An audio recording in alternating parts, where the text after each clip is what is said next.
Well, welcome. And uh, we are wanting to share some information about a number of houses in Calais.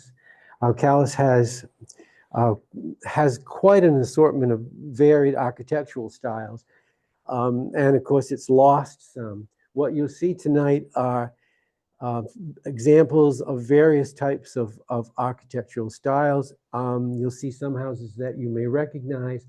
You'll see some that you may not recognize, even though they still are standing. And then there will be some that no longer are here. And you may be old enough to remember them, or you may not. I'm going to begin, I'm going to begin with an anecdote, really. I'm going to read this little poem because I've always loved old houses. And so I have this little poem about old houses and how they seem to affect people often if they are people who really like them. Excuse me, I do not have anything other than a chronic post-nasal drip that makes my throat sound funny. He who loves an old house never loves in vain. How can an old house used to sun and rain, to lilac and larkspur and an elm above, ever fail to answer the heart that gives it love? And I think that's true for many people. Now, the anecdote I want to tell you, I don't know, probably most of you in this particular room, since I'm not familiar with a lot of you. I don't know how many of you know where I live, but I usually can tell people and they'll understand, because if you ever go to Martin's, anybody who's never been to Martin's? No. Well, if you go to Martin's and you look up the hill, there's the back of a big red barn, and that's my property. And I've lived there all my life. And although I lived in Massachusetts, but I mean, I've been in the house all my life. And before my parents bought the house 70 years ago or more. And the people previous their name was Dimitri. And Mr. Dimitri had a little shop on the way between Union Street and the bridge. And last summer, early in the summer, I was mowing and I suddenly looked down that steep bank that goes to Martin's, and this elderly gentleman was climbing up the hill. And there were people coming behind him of various ages and generations. And I thought, I don't know what's going on here, but I stopped the mower, and the man came over and his eyes were beginning to tear up. And he took both my hands and he looked at my house and he said, "That's my house. That's where I grew up." And he was 93 years old. And he was the youngest of the 5 Dimitri children that had grown up in my house. And in fact, where's Gloria? He remembered all the people in his class at Calais Academy, and Phil was one of them. So, and they called all of them Mike. The father was Mike, the older brother was Mike, this one was Mike. But he came in the house and he could remember everything.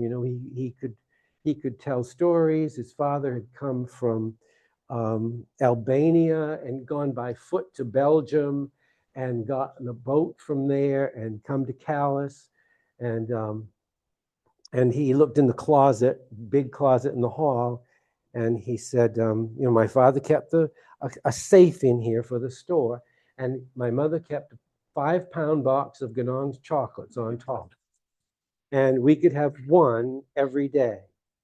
But I thought it makes one think how old houses can affect you, that a house that you have a connection to, that you've grown up in or lived in, stays with you.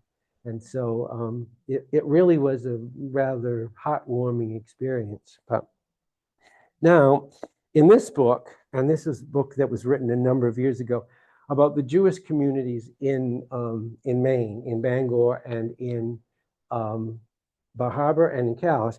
And there are some things, they wrote a lot about the Yanofsky family, but there are some things about the architecture that are sort of interesting that I'll just begin with. And it says that the town, which was named by the Massachusetts legislature in tribute to France for her help in the Revolutionary War, created self-governing institutions, churches, roads, schools, and fraternal organizations. Starting with the Congregational Church in 1826, Calais erected 13 churches for 9 different denominations. They were handsome, large structures that loomed impressively over the town that lay on hilly land. Aspiring to excellence and distinction, several congregations employed architects such as James Renwick and John Stevens from New York and Boston. Well, I mentioned that. The Congregational Church that John Stevens designed is the one that burned. And so if you've been here long enough to remember that, that church, John Stevens designed a number of churches that are quite similar in design, and there are several in Massachusetts.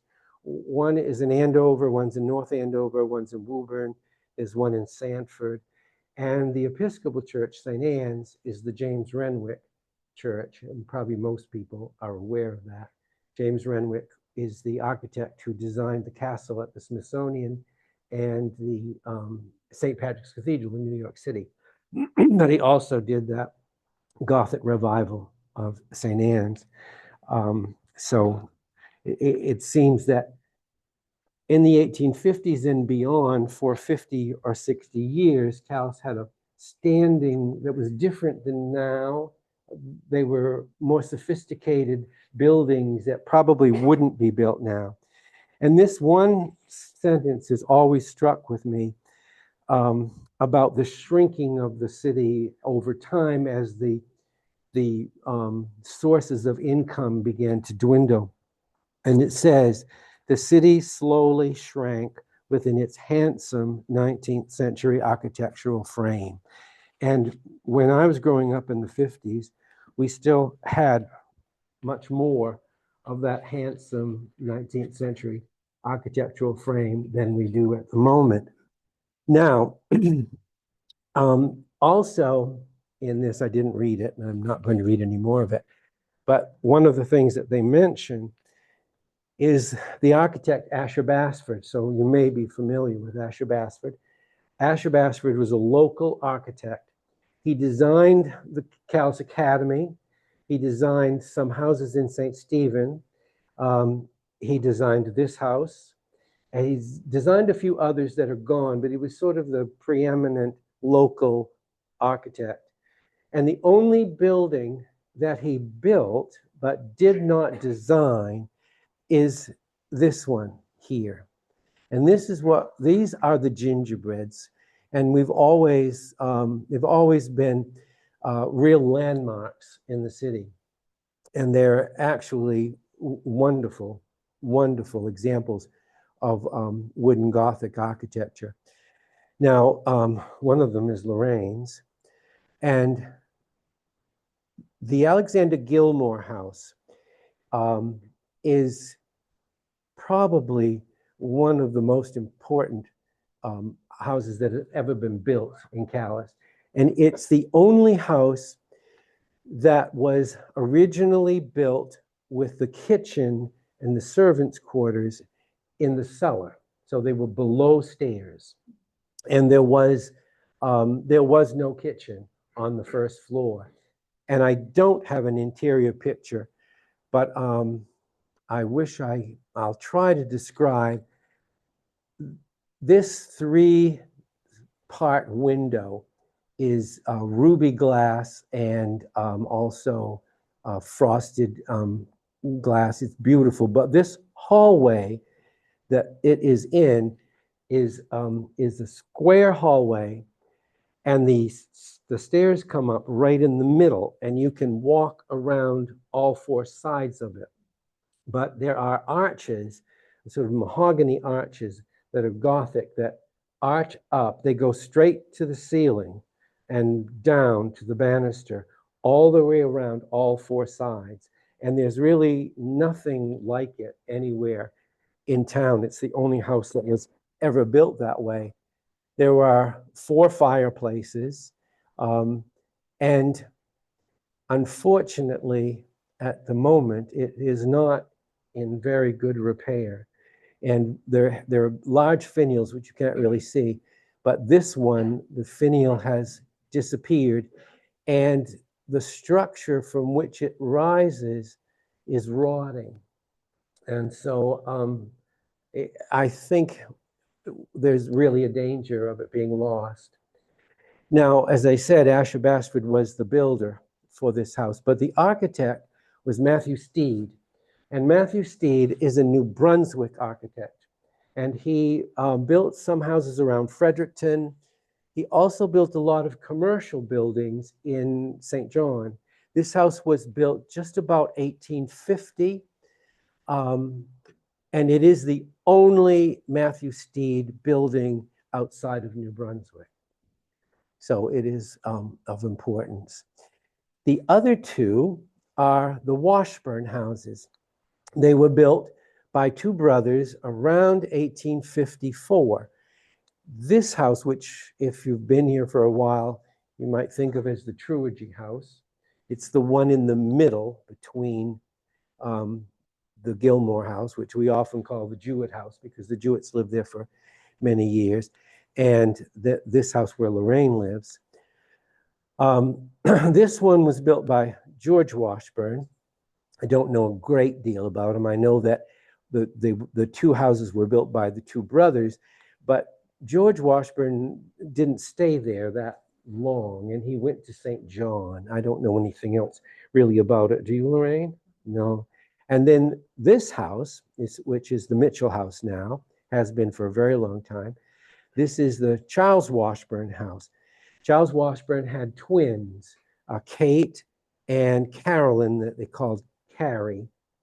And Carrie was the last person to live in the house, and she lived there until 1938, I think. She died in 1938. And one of the interesting things is, in actuality, only 2 families have ever lived in this house. The Washburns, when the house was built until 1938, and then the Mitchells. It did belong to Harold Jewett for a short time, but he didn't ever live there. Mrs. Jewett had a brother or half-brother. His name was Boober. His last name was Boober. That's I always think of it as an Aroostook County name, and because there are some Boobers up there. But he had bought the house. I don't think he lived in it, but in the meantime, the Jewetts had purchased this house, but ended up living in this one. And then Dr. Mitchell bought this, and it's been in the Mitchell family ever since then. But these are the gingerbreads. Now, are you doing the moving? I just suddenly thought these have to move to something else. We have a very old picture of this house with a woman in a long gown from the 1800s on the porch, but somehow the pictures have a way of disappearing, and we absolutely cannot find it. So it's there somewhere, and you can see the gables. This is the Mitchell house, the Washburn house. In this particular picture, it's trimmed in green, but it's all white now. But you can see all of the gingerbread work. The finials, they're smaller in this house than they are in the Alexander Gilmore house. This house has 1 large room on this side, and then 2 rooms on the other, a dining room and a kitchen, whereas the middle gingerbread house is a 4-room downstairs. Okay, you can go on. I better watch this, or we'll get through about a quarter of all these pictures. Now, some houses people may not remember. Now, Pam, you know this house, because Pam grew up in this house. This, and I've forgotten, I need Alan. I've forgotten the jeweler's name. That it belonged to a jeweler in town, and I can't think of his name. It was a lovely, lovely house, and it is on the lot next to the gingerbreads, where Paula Johnson lives. She has another name, and I don't remember that either. Paula Lumber. And they built it. Someone purchased this house in the 70s or 80s and had a bed and breakfast, and it unfortunately burned. And then when Paula bought it, they built the house on the foundation. So it's really the same size, but has a very different look. You can go on. Now, these two houses, and these are not particularly good pictures, but they seem to be the best that I could find. These are across the street from the gingerbreads. This one is what I know as the Burns house. It was a man named George Blodgett Burns, and he came from New Hampshire. Actually, he was born in Ireland, I believe, but he was a Dartmouth graduate, and he came to this house, which was probably built in the 1830s. And he was a lawyer here in town. He first taught school. But one of the interesting things about this, and I think I wouldn't call it a Greek revival, it almost has a Georgian look, or what's not a term that we use on this side of the Atlantic, but it has that sort of colonial design, with very symmetrical. He had a daughter, Laura Burns, and I don't know who may be familiar or not familiar, but Laura Burns, when she died, she taught school at the Calais Academy, and there was she was influential in getting people into Harvard who might not otherwise have been able to do it. You may find some connections if you can hold on to them when we get to some other houses. But Laura Burns, when she died, she was very philanthropic, and she left a number of legacies to various places. She left a scholarship fund for Wheelock College in Boston for girls who graduated from Calais Academy.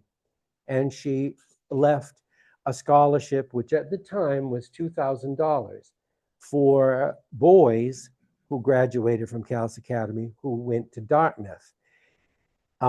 Earlier in this century that we are now in, some checking was done, and that $2,000 at Dartmouth College is now something like $500,000, and it's not used very often, but the money is still there. Those of you who have been to, or certainly if you belong to St. Anne's Church, you see on the wall there are large brass plaques. Well, those are they are for her parents, and St. Anne's Church has a number of funds. Now, one of the things that she left was she left another fund of money for doctors and for people's medical care, and for a nurse who could go from house to house to help people who were ill. And that nurse could live in this house. And it was also a stipulation of the will that if they wished to change that the house could be sold, and the money from the house could then be put into the fund. Now, the fund still is in existence. It's run by St. Anne's Church.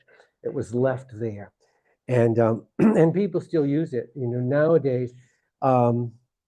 nowadays people who somebody is sick with cancer or whatever, and you know they may need help with gas money or something to get to Bangor. Those things still, and St. Anne's also still has money from Laura Burns for the maintenance of that James Renwick Church. So she was a very philanthropic person. This house is one of the oldest in town. This is an early cape, and it belonged to the Todd family, and it was in the same family until the 1970s, I think. It belonged to a woman named Doreen Gregory, who was the last of the family. Seth Townsend was one of the family members who lived in this house. He's one of the people who left money for the start of the library. In fact, actually, James Shepard Pike left the money, and then his brother, Frederick Augustus Pike, and Seth Townsend decided that there should be a larger, more permanent building than just the house that had been originally left. One of the more interesting things about this house was that until Doreen died, it was still furnished with all the original furnishings. And the fireplace, there's a huge hearth fireplace in the kitchen. And there's a boarding room off the kitchen where people would give birth. And it was built, about 1820, something like that. It's a central chimney cape. So it's over 200 years old. And we really literally are only going to get through a portion of this. If you get tired of listening to me, just tell me and I'll stop. This is another view of the gingerbreads, an early one. Keep going. And this is a more modern one. This view, and especially with the garden that was beyond here at Dorothy Burns' house, appear in many books about the Maine coast. There are several that have been photographed. When Mrs. Burns was alive, people often stopped and asked her if they could photograph the garden. Now, this is the Benjamin Young house, and I need to get something. Probably I can't find it at this point, but somewhere in here, and I put it out so that I would find it easily. Does anybody who's been here, you recognize what this house is? Can anybody tell me what it is? Hospital Annex. It stood where the new, yes, all kinds of people were, Mike. Alan was born there too. Yeah. Benjamin Young was a businessman, and this stood where the new Methodist church is now. That's where it was. Now, there's a I won't read all of this, but this is an 1867 article from the St. Croix Courier, which says Benjamin Young has just erected a palatial mansion on Hinckley Hill, a situation which possesses one of the most commanding views in Calais. From the cupola can be seen a stretch of country extending for miles and miles around, presenting a scene at once grand and picturesque. Now, it tells you things like gas has been introduced into every room in the house. It contains 10 large, well-furnished rooms, and from cellar to cupola, there are 8 flights of stairs. The bathroom is furnished with a large cistern supplying with water from the roof, which will hold 1,000 gallons. The house is fitted throughout with every modern convenience and improvement. It is furnace heated and finished with marble mantles of the latest design. So this is 1867, so it certainly was a house quite grand. And as I'm sure people already know, I didn't mention, the money, Calais was a well-off community, and the money, of course, came from the lumbering and shipping, and the river was full of wharfs, and there was shipbuilding and all that sort of thing. So, okay, some of these I just kind of throw in quickly. Now, here's a house that Henry F. Eaton was one of the Eatons, the Todds, the Murchys. Those were big lumbering names. Now, this again is a real Victorian mansion. As you've probably guessed, it no longer stands. Unfortunately, because it was a magnificent building. This would be a combination of French Empire, that would be the mansard roof, and Italianate. It's kind of a cross. Calais often had houses that, because of the ship shipbuilding and the carpenters, they sometimes kind of came up with their combinations of designs, but this is a very elegant house. Does anybody know where it was?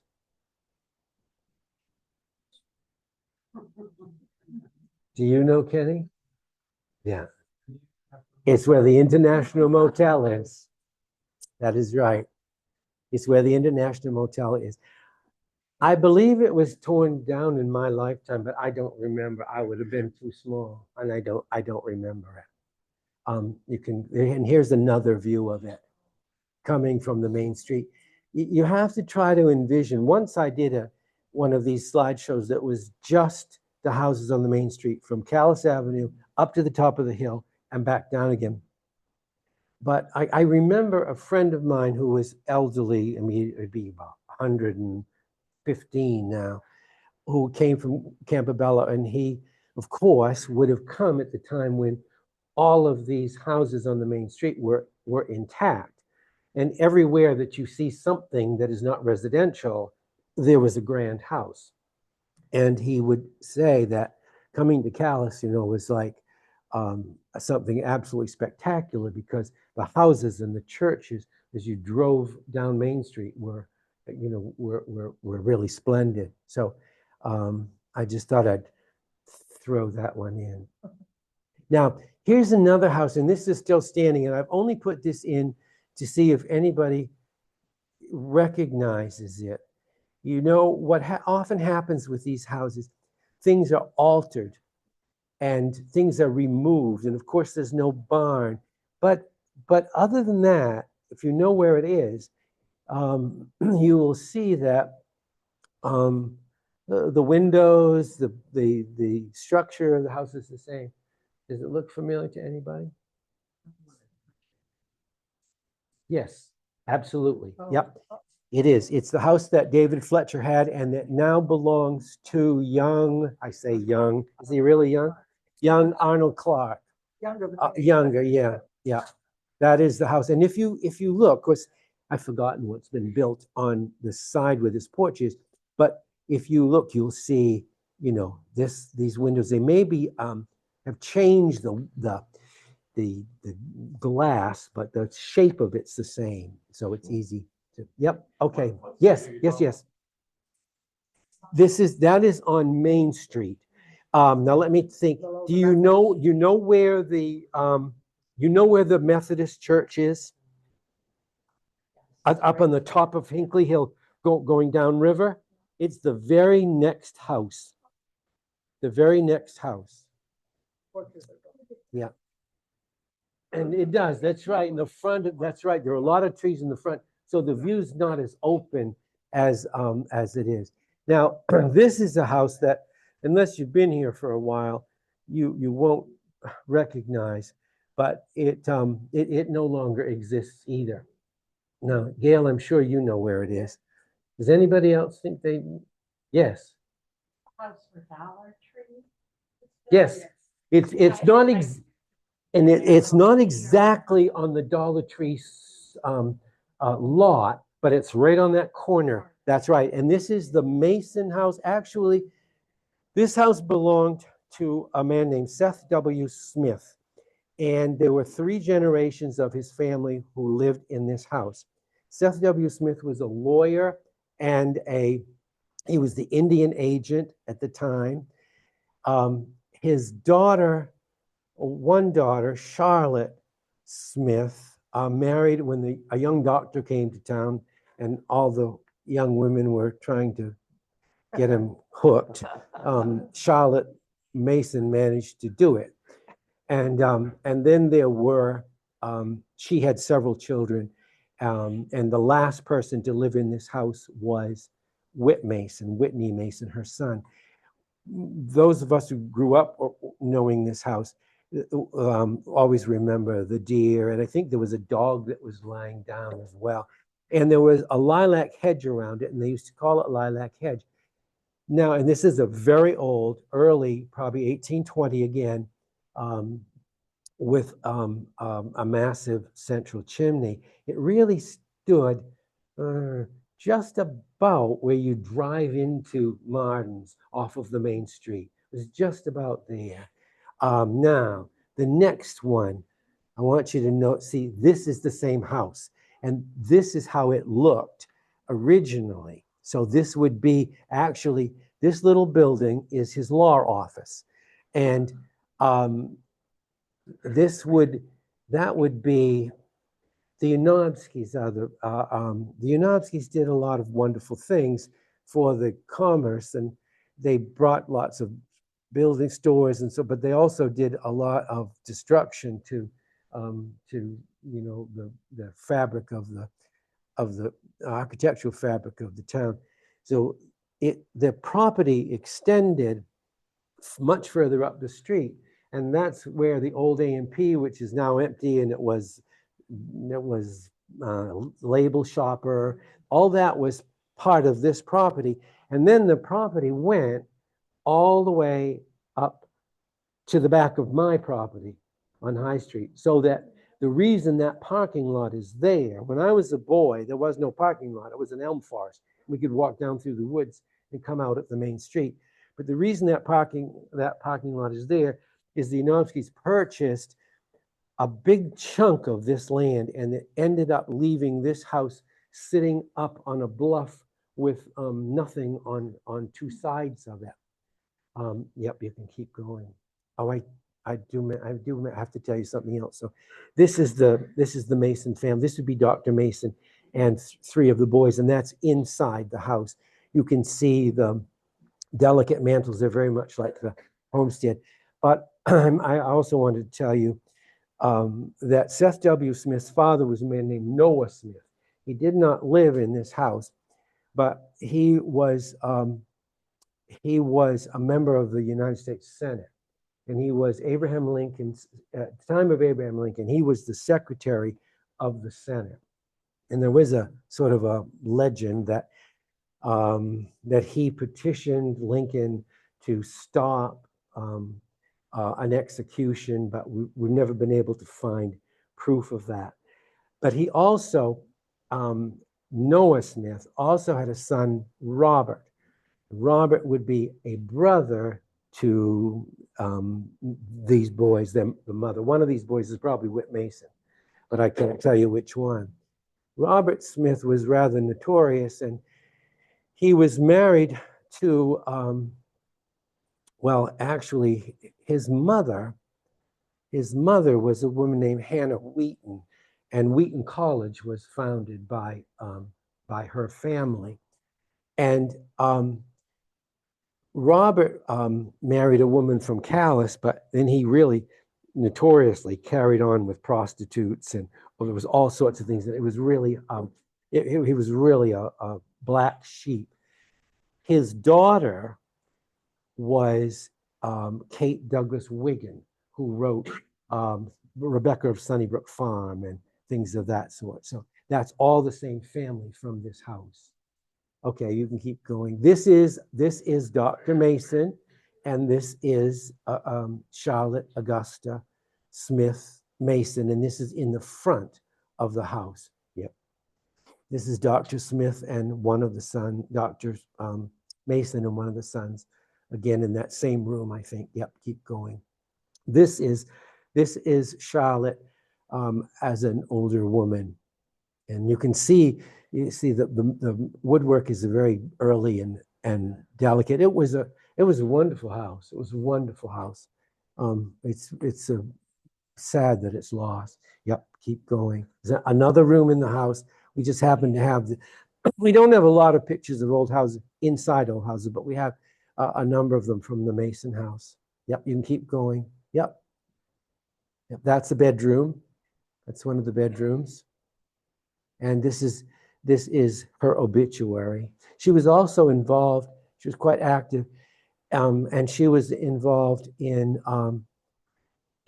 organizing the erection of the Civil War monument in the park. Okay, yep, keep going. This is the front with the deer. Yep. Now, this is what it ended up looking like. I only put that in, I hate this picture, but I only put it in to just show what happened. And you can see how it's all been dug out, and it was the same on the back. And so now, now we'll move to the avenue and to the Sawyer houses. There are two of them side by side. Now, this house on the top, does this thing still work? This house on the top and the one above it, which you'll see in a minute, which was a bed and breakfast that Candy and Alan Dwelly had. They were both built by a man named Sawyer for his two daughters. And the daughter in this house was married to a man named Manly Townsend. And they didn't stay in this house for a terribly long time. And they went out to Alexander. And I don't know if you'd remember, but where you come down and dip in the road in Alexander, and there's a road and it goes over to Cooper and Grove and comes out at the cemetery there. You didn't go very far, and I think maybe even the town office might be sort of up on the top of the hill. There used to be a large farmhouse there, and that was where they went. That was the Townsend house. Are you uncomfortable on the floor? No. Oh, good. I don't have a chair to give you, but I thought at least ask you. This house and the house above it have rather similar floor plans. These are all houses. There were several of them in town of varying designs, but this is a Greek Revival with the columns. It's the only house in Calais with the full columns. It's another of the real gems, and it's another one has not been handled very well, and it's not in terribly good shape these days. But it has this pediment on the top with a glass. This is a Greek Revival design. So are the columns. It belonged for a long time. Judge Dudley, I believe, grew up in this house. Then it belonged to Dr. Miner's second wife, and she lived there for a number of years. And of course, I'm not going to talk about now. Yeah, we threw some of these in. I'll go back to the Sawyer houses, but we threw this in because we have many absolutely charming pictures of Calais before much was done to it. And I thought that perhaps another time I'll just do a program on neighborhoods and street scenes but we threw a few in here. And this, of course, is the old Catholic church, which was torn down. This is Gloria Hollingdale's house before the fire. And the house above it is the McLean house. It looks pretty much the same. This is where the nuns lived, and the school was over here. And actually the convent school is called the convent school because it was built as a convent, and the nuns lived on the third floor. And then somewhere in Maine, a very similar building had a fire, and the nuns were burned. And so they moved them over here to which is now group home. I couldn't think of it. Thanks, Pam. And it was the rectory for the priest, and then they bought the house behind it afterwards. Okay, yep, you can switch. Now here we're back to the avenue, and so these are the two Sawyer houses. Basically, they're the same house. Now this house, a distinguishing feature in this style house is a large double parlor, God bless you, with windows from ceiling to floor and 3 sets of Indian shutters like we have in this room. There used to be 12 houses with these shutters, but I'm not sure I'd have to count them up again because some of them are gone. And this house also has fluted columns separating the two parlors, and they all had two fireplaces, facing each other. But they're very wonderful houses. And when the Dwellys lived there, they did a great deal of work, and it was really beautiful. So, okay, you can go on. This is an aerial view. Alan liked this, so we put this in. And this again is the old Catholic church. This is the bottom of the avenue, and this was originally the Unitarian church. Yep. And this is the view from, this would be the Eaton Wharf. And and this would be the St. Croix Bowling Club. And that was the Eaton store and the Congregational Church with a 130-foot steeple, which was the John Stevens building. And of course, the Methodist Church, which later became the Methodist Church, that's okay, is very much like the Machias churches, in style of the crenellation and so forth. Okay. Now I put this picture in actually specifically for this. There are the two Sawyer houses. This house is the Pike House.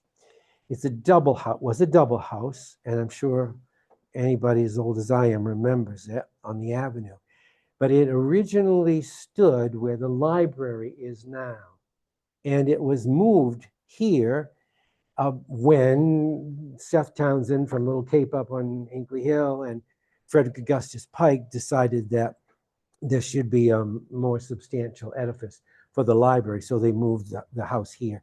And of course, I think it was just, I don't remember it burned. I don't know if it burned or if it was torn down. I kind of think it was torn down.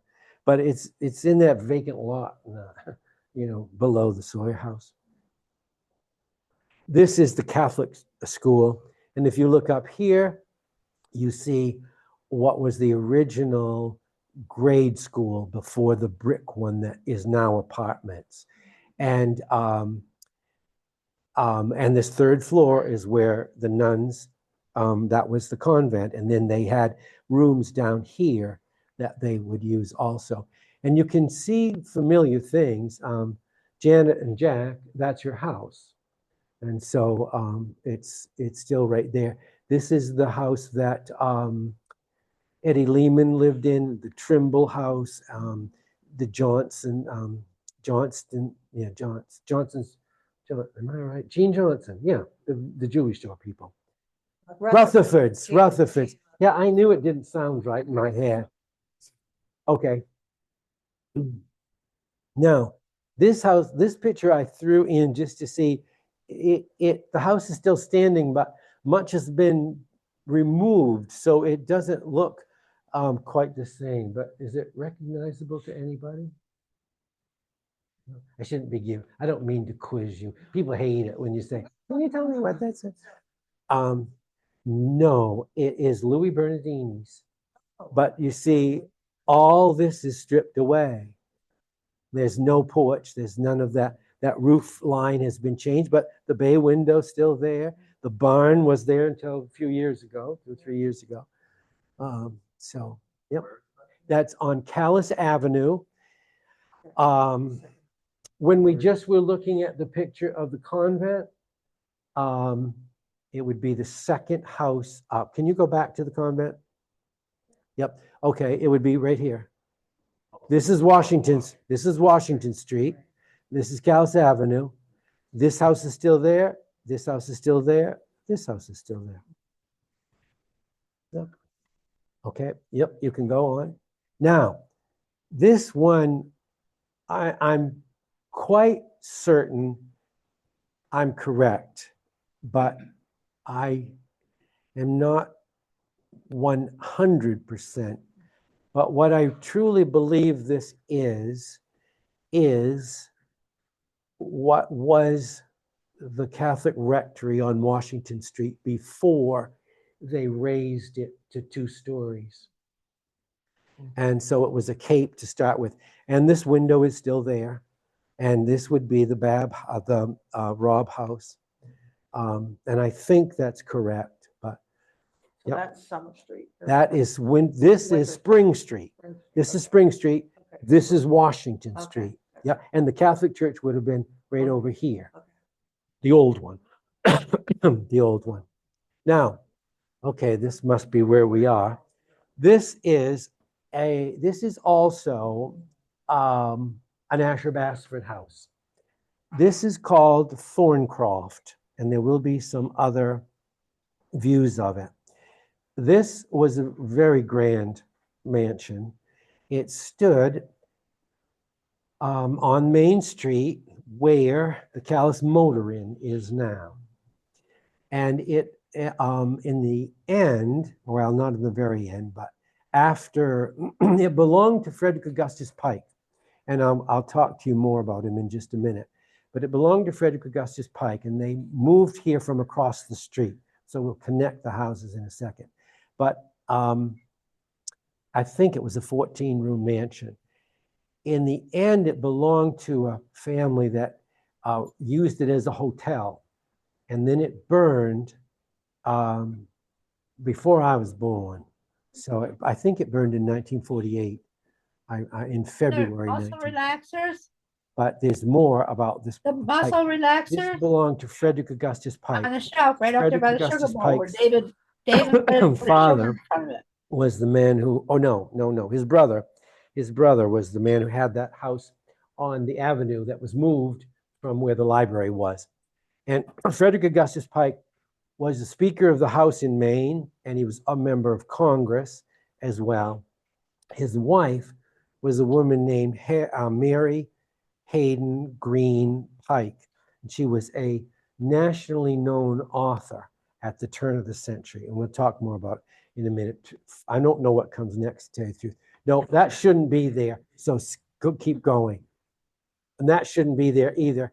How did we get that in the wrong place? Okay, I tell you what, go back, and somehow, I don't know what happened to that picture. There are more pictures to go with Thorncroft, but we'll stop where we are. This is the cottage next door. And if I thought, well, probably everybody doesn't know about these two houses. This is where you are right now, right in these windows, right there. And this is another Asher Basford house. This is the early Cape, built about 1820. It is the home of the first 3 doctors to practice medicine in Calais. The first was a man named Shillamet Whipple. And the second was a man named Cyrus Hamlin. Beside Now, these two houses have been the priest's house there. Forever. They have never Calais, been the old sold. priest's They've house. never been separated. You want to talk about Well, they were sold, shit I should house. say. Somebody's in living there, 1835. and that is Cyrus Hamlin loaded with shit and was garbage on from that Paris, side Maine. porch. And he went to Bowdoin, mess. and It's he was a a friend of mess. Dr. Holmes. And this house belonged to Dr. Holmes. Cyrus Hamlin's brother was Hannibal Hamlin, the Vice President of the United States during Abraham Lincoln's reign during the Civil War, but for the first term. And his sister Vesta married Job Holmes. They were, he and Cyrus Hamlin and Job Holmes were classmates at Bowdoin, and that's how he met, Vesta, and they married. And in 1835, Cyrus Hamlin wanted to go to Texas. And so he convinced his sister and her husband, Job Holmes, to come to Calais Monday the 7th, and yes. to buy his house, this cottage. And he went off to Texas with another doctor's brother, Dr. Swan's brother, James. Dr. Swan's brother, James, survived to come home. Cyrus Hamlin got yellow fever and died not too long afterwards. And he is buried in the Holmes family lot up in the cemetery here. Now, they lived in this house until 1850, and they had 5 children here. And it looks very small. It's a little bit bigger from the inside than you think. But in 1850, they owned this land on the side, and they had Asher Basford build this house. Now, when we give tours in the cottage in the summer, there are no closets in it, almost none. But in this house, for an old house, there are marvelous walk-in closets with drawers that pull out. Every bedroom has one, and there's a huge one in the hall. And there are 2 pantries, and there's a huge china closet off the dining room. And I've always said, I can just imagine that Vesta Holmes said, if we're building this new house, I want closet space. because there wasn't any in this one. Of course, people didn't have closets much because they didn't have many clothes, but okay, you can, and that's the two of them together. Now, this is just an interesting view. This is where we are right now. Now, this house was never sold, as I said. That The is right last where they are right person now. to live in the house, Dr. Blue Holmes one is a Holmes had cottage. 6 children, actually. The last one, Walter, was born in this house. There was only one other boy, Frank, and he was killed in the Civil War. And then the girls, Anna taught at the at Calais Academy. Ellen was married to a man named Joseph Coney from Eastport. And he was in the Civil War, and they went to Boston to live. He worked on a steamship or a steamer. He was a captain, and it blew up someplace off the Carolina coast, and he was killed. And then she came home, Ellen came home, and she lived in the cottage for a while. And you can see the cottage is now just this building, but it had an L and a barn. When the last of the granddaughters died, they were married, their name was Moore. Agnes Holmes married a man named Edward Moore. And he was the son of a man named John Warren Moore. I don't know if you're familiar with him, but he was a prominent St. Stephen cabinet maker, made very fine furniture. And you used to have one in your house, Lorraine. I've got one, a secretary, but there are a number of pieces. And so it was Agnes Moore was the last of the children to live here. And she left the house to be a boarding home for old people, which it was to be until it couldn't sustain itself. And it lasted from the 1950s until about 2004 or 5 or something. And then because of other alternative ways for people to live, it no longer was something people wanted to do. At the time it was converted for that purpose, the barn was taken down. And all the land up on Temperance Street belonged to these properties too. And once it was converted, the bank had control over it, and they sold off those lots. This is the old Child's Hotel, which used to be where O'Brien's, yep, okay. Oh, we are. Then we probably should stop. But let's just finish. I'm sure people get tired, and I'm sorry. There's a lot more. We'll finish this section. This is just a little more aerial view, and you can see, well, you can see the ships, you can see the lumber yards. This is the homestead. This is the house that is still next door. And this is the cottage. This house is where Jana Smith lives. This is gone. This house is still in existence. And so is another, and this one is. And that's Dr. Cook's house. I think, don't you think, Gail, where your grandfather used to live? I think that's it, yeah. But you can see, you know, all the, this is the,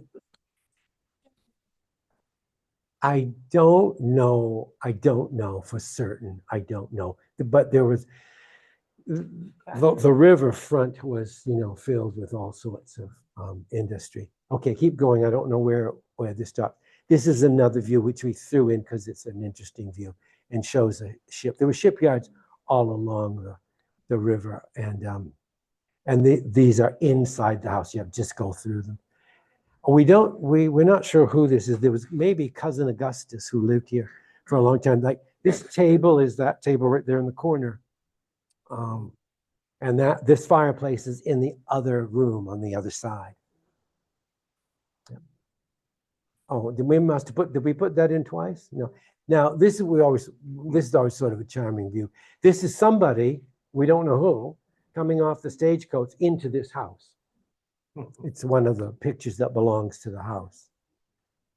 And this is the family, the Holmes family, but unfortunately, we don't know who they all are. Now, Dr. Holmes died during the Civil War, and it always seemed that, he had a heart attack. And it's surprising in a way because, in 1864, when he died, he left enough money that they lived on it until the 1950s, when the granddaughter died, and we live on it now. We have a trust fund for this building that comes from Dr. Holmes' money. I mean, Wow. 160 years later. Now, this is just a nice shot of, this is the Unitarian Church. This is the food pantry. This is the house that Jana Smith lives in. And this is the church that the Holmes family attended. They went to the Unitarian Church. Now, I don't know if anybody remembers where this house is gone. I just threw this in to see. This is a house that, it has a belvedere on the roof. It used to be one of 4 houses that were right across from the park, right across from Memorial Park. After the Chadwick house, there was another house, then this one, then 2 more. So sometimes when you see them, and then you know where they are, suddenly you can remember that they were there. But it was a lovely house. Let's see what's, oh yeah, no, we better stop. Yeah, because that's a whole other section. That's a whole other segment. Unless that one's short, so we just throw it in. I honestly, I don't mean to keep you. I don't, honestly, because I know an hour is short. But go ahead, because this is short. These are the Yanofskys. And the Yanofskys had the store. Now, you can see again this very fine mantle. The Yanofskys for a long time lived up above where the thrift shop is now. The Yanofskys, let's see, this is Arthur Yanofsky. His mother and father immigrated from Russia during the pogroms in the beginning of the century. And they went to Eastport first, and then they came here. His wife, Lillian, came from the Rudman family in Bangor, and this is still the law firm, Rudman's law firm. Okay, keep going. Yeah, they did. Yes, they did. And it was the loveliest house on the street. It was beautiful. It was the Kelly house. Yeah. Yes, your aunt used to look after Joe or Sid. Now, this is in a minute. We put these in. We put these in backwards. The house should have come before these pictures, but this is Arthur and Lillian. These are their 3 children. Joe, who ran Yanofsky's store, if anybody remembers that. Sydney and Martha. They're all deceased. Now you'll get to the house. Now, this is the house. This is the Downs house, Judge Downs. This house was 200 years old last year. It's 201 years old. This is a house that had a hearth fireplace in the kitchen, and it belonged to the Downs family, as I said, and the Downs family lived in this house from 1824 until 1948. And then the Yanofskys bought it. It was untouched when they bought it. It had those very fine mantelpieces that you see. It had inside shutters. It had 8 fireplaces. It's now, anybody who doesn't recognize it, it's now where they're remodeling the apartments on Main Street. And unfortunately, the inside of it, when Joe Yanofsky sold it to the government, and it became that apartment complex. And then, of course, it's been empty. Now they're redoing it. When it was remodeled first for apartments, these two front downstairs rooms still had the mantelpieces, but I don't know what, I think it's pretty much gutted now. I don't think there's much left. And I noticed, because it really has always been white, I noticed they're putting that gray siding on it, but I thought, well, they're going to leave the house white, but they're not. They've already started. Yeah, And I go to when the bed. Yanofskis were there. You gotta turn that down when you fall Yep. asleep. It's too loud. Yeah, yeah. I used to go and tutor the girls. They Okay. didn't need tutoring. They really didn't, but Joe wanted them to be ahead of everybody else. So I would go and tutor them. But, and I think, is that the, yes, and this is also a view of the house. And you can see where they removed the chimney, the hearth fireplace was on this wall. And of course now, you know how it looks, but it was very elegant because it was set way back and it was a lovely, lovely house. I think that's the end of, yeah.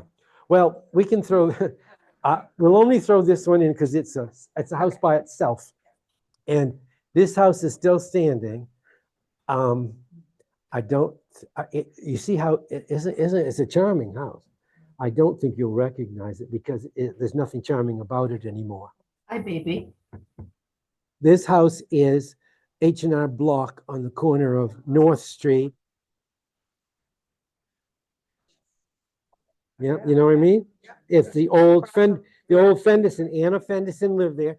And this was all a garden. And it was all there when I was a boy. It looked like that. But yep, That that's, door's not there oh yes, it is. Yeah, it is. Yeah, but the porch railings and all that sort of thing, they've been changed and all. And it's been stripped of all the shutters and the windows have all been changed. And it's got aluminum siding on it. And it's just like a box. But if you left old houses the way they were architecturally designed, they look like they're supposed to look. Danny But I'm a purist. Danny Carlo. Does he? Yeah. And it's looked the same for years. It's got apartments upstairs and offices downstairs. Well, I don't know. There's loads more, isn't there? It's probably just as much as I've done. Yeah, we'll have to do part 2, or if anybody's interested. But thank you very much.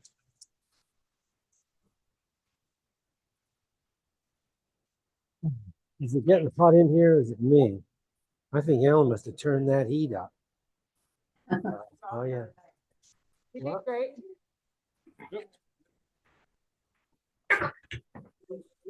Yeah, you got your toys. Thank you, Jerry. I Thank you really all for enjoyed it. joining us tonight. This will be uploaded to YouTube in the near future. Thank you. Thank you.